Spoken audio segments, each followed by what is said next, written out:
Hi guys! Welcome sa ating YouTube channel. For today's video, pag-uusapan natin kung paano ma-convert ang inyong GGives offer into cash.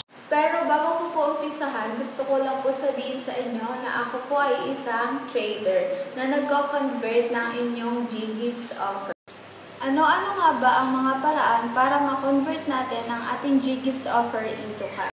Pero para sa mga hindi po nakakaalam kung ano po itong GGives, ang GGives po guys ay isang loan offer ni GCash sa kanyang mga eligible users na pwede nyong ipang shopping, pwede ipambili sa mall, pwede nyo ipang grocery, ipambili ng phone or gadgets, ipambayad ng bills like Meralco, Maynilad, or kung ano-ano pa.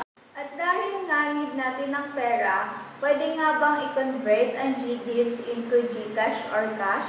Yes guys, GGives can be converted into GCash. Isa sa mga way para ma-convert ang inyong GGives offer ay ang tinatawag nating GPO or GCash Pera Outlet. Ano nga ba ang GPO or GCash Pera Outlet?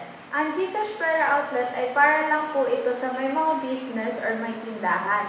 Kung kayo po ay may business, pwede po kayo mag-apply sa GPO. Ipa-flash ko lang po sa screen ang mga requirements na need para makapag-apply sa GPO. Please take note guys, na once po may GPO na kayo, yung offer nyo lang po ang mako-convert ninyo into cash. Hindi po pwede ma-convert yung ibang eligible user sa offer ni GCash.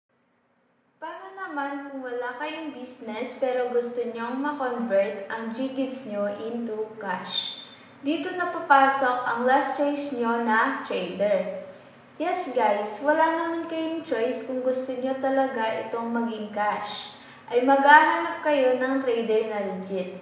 Siyempre, kung naghahanap kayo ng trader na legit, pwede kayong mag-comment or mag-message sa aking Facebook account na nakapin sa baba. Para ma-assist kayo, always open po ako for trades and real-time process means agad-agad nyo ma-receive.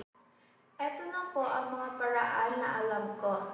Kung ayaw nyo naman po itong ipa-convert, gamitin nyo na lang po ito pang grocery o pambayad ng bills, pwede naman po siya.